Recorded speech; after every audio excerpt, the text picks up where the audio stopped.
Жетінші практикалық сабақ Мұхаммед Хайдар Дулатидің өмірі мен шығармашылығы. Жоспары: Мұхаммед Хайдар Дулатидің өмірбаяны, шығармашылығы, пікір қалдырған жазушылар және қорытынды. Өмірбаяны: Мұхаммед Хайдар Хұсайынұлы Дулат 1499 жыл мен 1551 жылдар аралығында өмір сүрген әйгілі тарихшы, әдебиетші, Моғолстан мен оған іргелес елдердің тарихы жөнінде аса құнды деректер беретін Тарихи Рашиди кітабы мен Жаһаннама дастанының авторы. Жетісу жеріндегі ежелгі Дулат тайпасы әмірлерінің ұрпағы. Оның толық аты жөні Мырза Мұхаммед Хайдар Хұсайынұлы Дулат.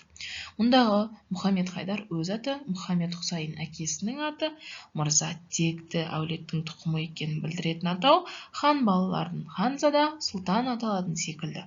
Дулат шыққан тайпасының аты. Мұхаммед Хайдар Дулатидің шығармашылығы. Бәрімізге әйгілі Тарихи Рашиди еңбегі. Бұл Мұхаммед Хайдар Дулатидің ең негізгі әрі танымал тарихи еңбегі. Ол 1541-46 жылдары Кашмирде парсы тілінде жазған. Бұл шығарма екі бөлімнен тұрады. Бірінші бөлімде 14-16 ғасырлардағы Моғолстан тарихы баяндалады. Дулати осы еңбегінде өзі және ата-бабалары туралы жазған. Екінші бөлімінде автор өзі куә болған тарихи оқиғалар, замандастары туралы баяндап, олардың саяси, әлеуметтік және мәдени өмірін сипаттайды. Тарихи Рашиди еңбегінде Моғолстан мемлекетінің құрылуы, оның ішкі және сыртқы жағдайы, хандары мен билеушілер туралы айтылады. Қазақ хандығының қалыптасу кезеңі, алғашқы қазақ хандары Керей мен Жәнібек жайлы мәліметтер бар. Әмір Темір, Шайбани әулеті, Моғол хандығы арасындағы қарым-қатынас суреттеледі. 16 ғасырдағы Орталық Азия халықтарының тұрмыс салты, мәдениеті, әдет-ғұрпы сипатталады. Жаһаннаме. Бұл Мұхаммед Хайдар Дулати тарихи шығармалардан бөлек поэзиямен де айналысқанын көрсететін шығарма. Ол парсы тілінде Жаһаннаме атты дастан жазған. Бұл шығармада оның философиялық ойлары, өмір мен тарихқа деген көзқарас көрініс табады. Бірақ өкінішке орай, бұл еңбектің толық нұсқасы бізге жетпеген. Пікір қалдырған ақын жазушылар. Мұхтар Әуезов, қазақтың ұлы жазушысы және ғалымы Мұхтар Әуезов Дулати еңбектерінің тарихи маңыздылығын атап көрсеткен. Ол Тарихи Рашиди еңбегін қазақ халқының тарихын зерттеудегі құнды дерек көзі ретінде бағалаған. Олжас Сүлейменов, ақын және қоғам қайраткері. Ол өз еңбектерінде Дулати мұрасына назар аударып, оның шығармашылығының тарихи және мәдени құндылығын атап өткен. Мұхтар Әуезов, ғалым және мәдениеттанушы. Ол Дулати еңбектерінің қазақ мәдениеті мен тарихындағы орнын зерттеп, оның мұрасына жоғары баға берген болатын. Қорытынды.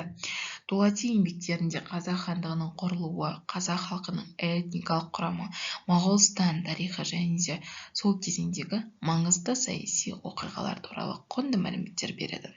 Ол тек тарихшы ғана емес, сондай-ақ өз заманының маңызды оқиғаларына тікелей қатысқан саяси тұлға болған.